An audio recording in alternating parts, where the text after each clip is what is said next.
नमस्कार, राघवेंद्रा क्लासेज में आपका स्वागत है। आज का हमारा टॉपिक रहेगा समास। प्रारंभ से ही हमने समास को पढ़ा है, जब से हमने हिंदी को जाना है। कक्षा 6 से समास की शुरुआत हो जाती है और हर कंपटीशन एग्जाम में लगभग यहाँ से क्वेश्चन पूछा जाता है। तो अब हम पहले बात करते हैं समास की।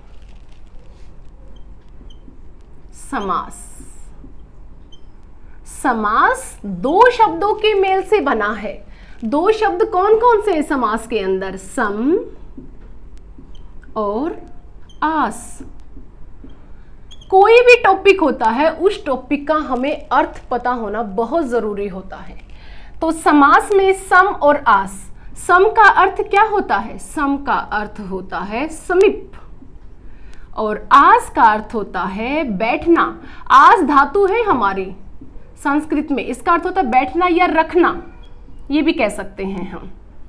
ठीक है, तो इस समास का शाब्दिक अर्थ क्या हुआ? समास का शाब्दिक अर्थ हुआ संक्षेप, या कहीं हम संक्षिप्त। ठीक है, यानी किसी चीज को छोटा करके लिखना, वो क्या कहलाएगा? हमारा समास कहलाएगा। अब बात आती है कि इस समास का विलोम क्या है? समास का उल्टा क्या कहेंगे हम? समास का विलोम क्या होता है? तो समास का विलोम होता है, बताओ आप, व्यास। क्या होता है? व्यास। व्यास का अर्थ क्या होता है? व्यास का अर्थ होता है विस्तृत, फैला हुआ। क्या होता है? विस्तृत, या कहीं हम फैला हुआ। ठीक है, अब यहां आपने देखा हमने क्या लिखा है? व्यास। तो इससे पहले हमने टॉपिक किया था संधि का। तो यहां आप बताएंगे, आपके लिए क्वेश्चन है, ये जो व्यास है, इस व्यास का संधि विच्छेद कीजिए और बताइए इसके अंदर, इस व्यास के अंदर कौन सी संधि है। ये आपके लिए यहां क्वेश्चन है। ठीक है, आगे चलते हैं। अब हम, ये जो समास है, इस समास के अंदर दो पद होते हैं। क्या होते हैं? समास में दो पद होते हैं। कौन कौन से होते हैं दो पद? एक तो होता है इसके अंदर पूर्व पद और एक होता है हमारा उत्तर पद, या यूं कहें हम पहला पद और या दूसरा पद। ठीक है, ये हमारे समास के अंदर दो पद होते हैं। अब बात आती है इस समास की परिभाषा क्या हुई। फिर समास की परिभाषा तो आप सबको पता होगी कि दो या दो से अधिक शब्दों के मेल को क्या कहते हैं? समास कहते हैं। ठीक है, अब दो या दो से अधिक शब्दों के मेल को समास कहते हैं, लेकिन जो दो शब्द हैं वो तो आपको पता है। समास के अंदर दो शब्दों के जितने भी उदाहरण हैं वो आपको बहुत अच्छे तरीके से आते होंगे और आप करते हैं। लेकिन बात आए कि इसके अंदर जो मैंने कहा दो से अधिक शब्द हैं, अगर आपसे पूछा जाए कि दो से अधिक जो शब्द हैं उसके उदाहरण दीजिए, तो यहां आप थोड़ा सा कंफ्यूज हो जाओगे। तो ये देखो, दो से, मैंने क्या कहा? दो या दो से अधिक शब्दों का मेल। शब्द कैसे हो? सार्थक। कैसे हो? सार्थक, उनका मेल। अब दो के उदाहरण आपको पता है, दो से अधिक की बात कर रही हूं मैं। जैसे मैं लिख दूं क्या? तन मन धन। तन मन धन से देश की सेवा करता है, तो क्या दो से अधिक शब्द हो गए और इनके अंदर क्या है? समास है। ये हमारा क्या है? समास है। तन और मन और धन से देश की सेवा करता है। और एग्जाम्पल देखो इसके, मन वचन कर्म। मन वचन कर्म से किसी काम को करता है, तो ये क्या है? ये दो से अधिक शब्दों के समास बन गया हमारा। ठीक है, अब हम आगे चलते हैं। ये जो समास मैंने आपको बताया, ठीक है, दो शब्दों का मेल क्या कहलाया? समास कहलाया। अब मैं आपसे कहूं दो वर्णों का मेल क्या होता है? तो हमने किया था पीछे, दो वर्णों का मेल हमारी संधि कहलाती है। अब एक इंपॉर्टेंट बात और है यहां, क्या? कि दो शब्दों के मेल में, दो शब्दों के मेल में, दो शब्दों के मेल में संधि और समास संधि और समास दोनों हो सकते हैं। संधि और समास दोनों हो सकते हैं, ये बात हमें पता होनी चाहिए। कैसे आगे इसके उदाहरण आएंगे उसमें हम इसको और अच्छे तरीके से बताएंगे, कैसे इस शब्द के अंदर संधि भी है और समास भी है। ठीक है, अब आगे चलते हैं। ये थी बात समास की। ठीक है, जैसे समास के लिए एक उदाहरण ले लीजिए, मैंने लिखा रसोई के लिए घर, ये ले लो, रसोई के लिए घर। हम बोलते हैं ना रसोई के लिए घर, हवन के लिए सामग्री, ठीक है, ऐसे बोलते हैं। तो रसोई के लिए घर पूरा ना बोल करके मैं इसको क्या लिख दूं, मैं इसको लिख सकती हूं ना रसोई घर। तो ये जो बीच में के लिए, ये सारे क्या है, ये विभक्ति है, योजक चिन्ह है। जब हम इनका लोप कर देते हैं तो हमारा क्या बन जाता है, समस्त पद बन जाता है। क्या बन जाता है, समस्त पद या सामासिक पद बन जाता है।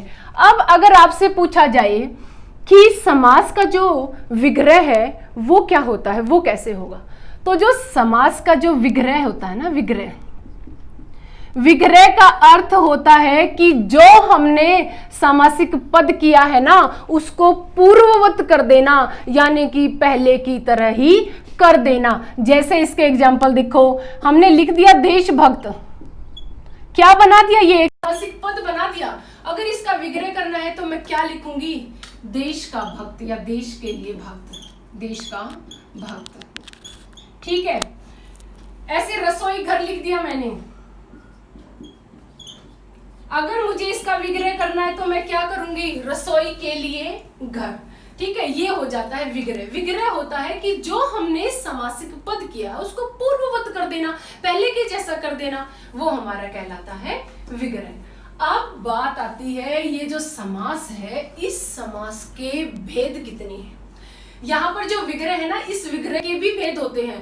देखो, समास हम सब ने पढ़े हैं, कक्षा 6 से ही हम पढ़ने लग जाते हैं। मैंने आपको शुरू में ही बताया था। तो समास क्या है, कितने समास के भेद हैं, हम सबको बड़े अच्छे तरीके से आते होंगे, ऐसा नहीं है। लेकिन जब आप पेपर देते हो, आप उसके अंदर क्वेश्चन देखते हो, क्या आपको ऐसा क्वेश्चन मिलता है कि समास के भेद बताइए। ये तो पूछ भी लेते हैं कि समास के भेद बताइए, ये जानना बहुत जरूरी है। लेकिन समास किसे, विग्रह, ये आप सबको पता है। क्वेश्चन कहाँ से पूछा जाता है, हमें वो चीज करनी है, और वो चीज करने के लिए हमें इसको डीपली पढ़ना होगा समास के लिए। तो यहाँ जो विग्रह है, आपको पता चल गया विग्रह होता क्या है। लेकिन अगर आपसे पूछा जाए कि विग्रह के भेद कितने हैं, तो आप नहीं बता पाओगे। तो विग्रह के जो भेद है ना, विग्रह के 2 भेद होते हैं। कितने भेद होते हैं, 2 भेद होते हैं। ये देखो,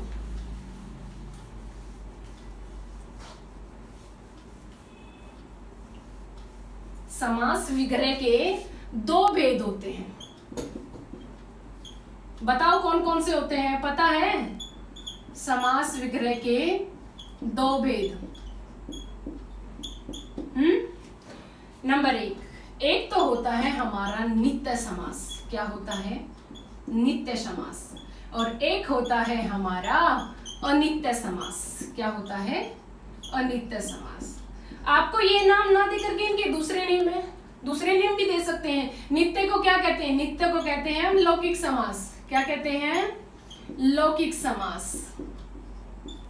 और अनित्य को कहते हैं अलौकिक समास। अलौकिक समास, ये है समास के 2 भेद। ठीक है, अब बात आती है हम हिंदी में कौन सा प्रयोग करते हैं। हमारी हिंदी में कौन सा प्रचलन में है, लौकिक समास है कि अलौकिक समास है। तो हमारी हिंदी में है लौकिक समास प्रचलन में।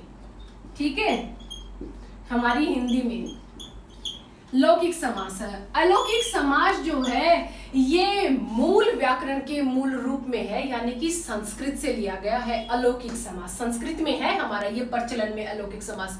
क्यों, कैसे प्रचलन में है कि जब अलौकिक समास है ना, ये अलौकिक समास, इसका प्रयोग जो है जब हम शब्द के अर्थ बताते हैं तो उसके साथ भाव भी बताते हैं। जैसे हमारे वेद, पुराण, उपनिषद, इन सब के अंदर होता है अलौकिक समास, और लौकिक समास होता है हमारी हिंदी में।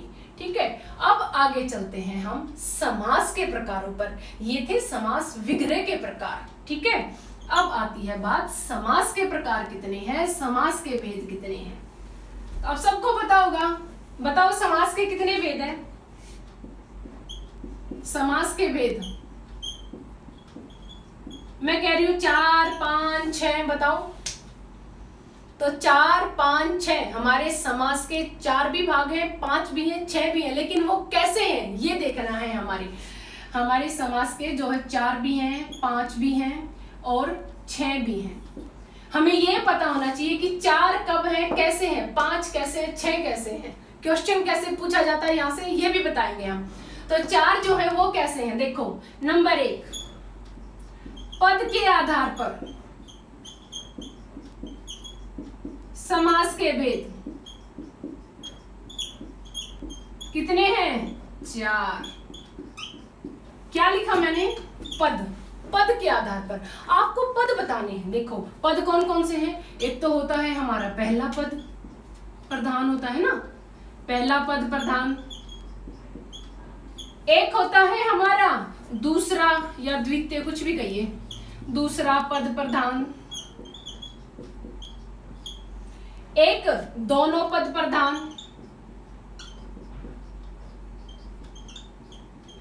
दोनों पद प्रधान होते हैं। और एक दोनों पद अप्रधान होते हैं, प्रधान नहीं होते हैं, दोनों पद अप्रधान होते हैं। ये पता चल गया। अब हमें ये पता होना कि पहला पद किसमें प्रधान होता है। तो जो पहला पद है हमारा, वो पहला पद हमारा अव्ययी भाव समास में होता है। तो यहां से हमें अव्ययी भाव समास की परिभाषा भी पता चल गई। अव्ययी भाव समास में क्या होता है? पहला पद प्रधान होता है। अब बात आती है दूसरा पद। दूसरा पद किसमें प्रधान होता है? तत्पुरुष समास में। तत्पुरुष समास में क्या होता है? दूसरा पद प्रधान। अब है दोनों पद किसमें प्रधान होते हैं? दोनों पद प्रधान होते हैं द्वंद्व समास में। और दोनों ही पद अप्रधान होते हैं। कोई भी पद प्रधान ही नहीं होता, कोई अलग ही होता है। वो किसमें होता है? वो होता है हमारा बहुव्रीहि में। किसमें? बहुव्रीहि में। ये व है यहाँ पर, व। एक यहाँ ये देखिए मैंने लिखा है बहुव्रीहि। ये कई बार शब्द शुद्धि के लिए आता है। क्या कि हम लिख देते हैं बहुव्रीहि, लिखते हैं हम, बहुव्रीहि नहीं होता, बहुव्रीहि होता है। ये ध्यान रखना है, ठीक है।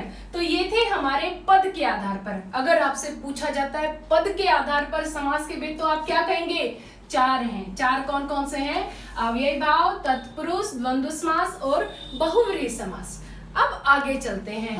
पदों के आधार पर हमारे समास के भेद, अव्ययी भाव, तत्पुरुष, द्वंद्व और बहुव्रीहि। अब देखो यहाँ जो ये तत्पुरुष मैंने लिखा ना, ये तत्पुरुष, इस तत्पुरुष के 2 भेद हैं। कौन कौन से हैं? कर्मधारय, कर्मधारय और द्विगु, ठीक है। ये किसके हैं? ये तत्पुरुष के भेद हैं दोनों, कर्मधारय और द्विगु। तो ये था पदों के आधार पर, पदों की प्रधानता के आधार पर। अब बात आती है कि 5 कैसे हैं। अब हम उन 5 को बताएंगे कि वो 5 कैसे हैं समास के भेद। देखो ये तो थे पद की प्रधानता के आधार पर, नंबर 1। नंबर 2, वो दूसरे हैं हमारे, ये जो 5 हैं ये हैं मूल रूप के आधार पर। मूल रूप के आधार पर कितने हैं? 5 हैं। मूल रूप यानी कि जो हमारी संस्कृत में है, ठीक है, वो 5 है। वो 5 कौन कौन से हैं? एक तो है हमारा केवल समास। ये केवल समास हम हिंदी में नहीं संस्कृत में पढ़ेंगे। दूसरा है हमारा अव्ययी भाव और तीसरा है हमारा तत्पुरुष समास। तत्पुरुष समास। तो चलो पहले यहाँ तत्पुरुष को ही कर लेते हैं, ये आएगा। ये जो तत्पुरुष समास अभी मैंने बताया था ना, पदों की प्रधानता के आधार पर इसके 2 भेद हैं। तो यहाँ इस तत्पुरुष के 2 प्रकार हैं। कौन कौन से? समानाधिकरण, समानाधिकरण, और एक है हमारा व्याधिकरण। क्या है?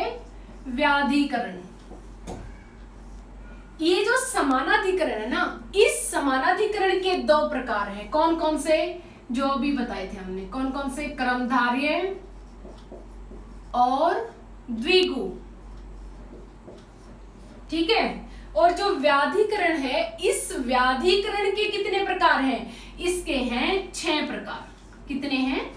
6 प्रकार। अच्छा, ये जो 6 है, इस 6 को मैं कैसे लिखूं?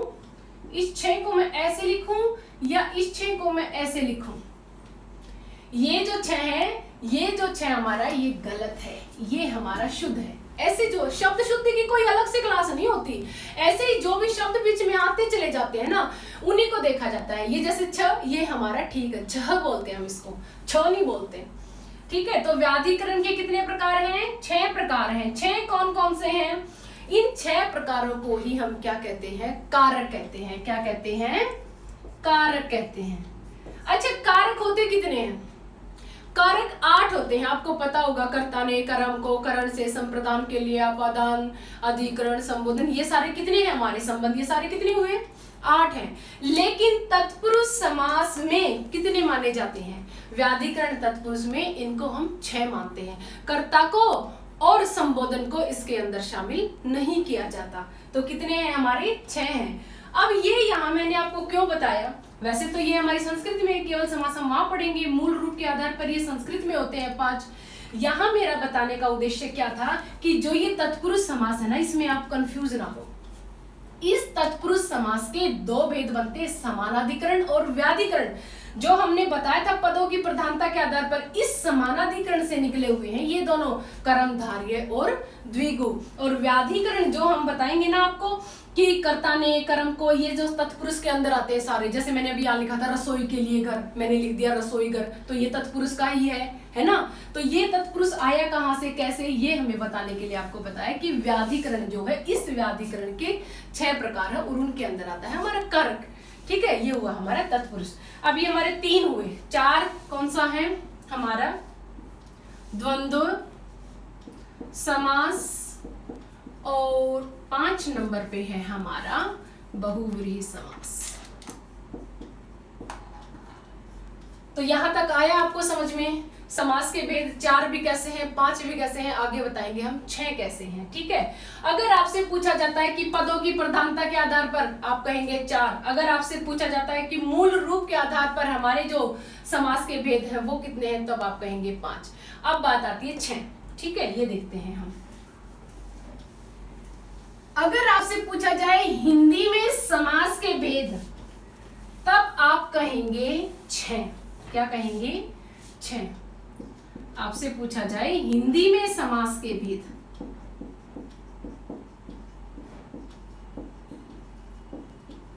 समास के भेद हैं 6। ठीक है। 6 कौन कौन से? देखो, अव्ययी भाव समास है, सारे वही घुमा फिरा के, कोई किसी के भेद बता रखे हैं। ठीक है। किसी को सीधा सारों को बता रखा, अलग अलग, ऐसे कम ज्यादा हो रहे, लेकिन हो कैसे रहे हमें ये पता होना चाहिए। यहाँ से क्वेश्चन, ऐसे क्वेश्चन निकलते हैं। अगर हम सीधे हमें यही पता ये सारे ही होते हैं, हमें यही नहीं पता कौन सा किसका भेद होता है, तो हम क्वेश्चन नहीं निकाल पाएंगे। और जो है ना, देखो आते सबको है, ये बच्चे यही मार खा जाते हैं। फिर ये सोचते हैं कि समास भी कोई पढ़ने की चीज है, ये तो हमें आते हैं, बड़े अच्छे तरीके से आते हैं, लेकिन जब पेपर में क्वेश्चन आता है तो वहाँ कंफ्यूज हो जाते हैं और हमारे वहीं से नंबर कम हो जाते हैं। तो इसलिए ये जानना हमें बहुत जरूरी है। अव्ययी भाव समास। दूसरा है हमारा यहाँ पर तत्पुरुष समास। ठीक है। और नंबर 3 है हमारा द्वंद्व समास। नंबर 4 है हमारा बहुव्रीहि समास। ठीक है। और नंबर 5 है हमारा कर्मधार्य समास। कर्मधार्य समास। और नंबर 6 है हमारा द्विगु समास। द्विगु समास।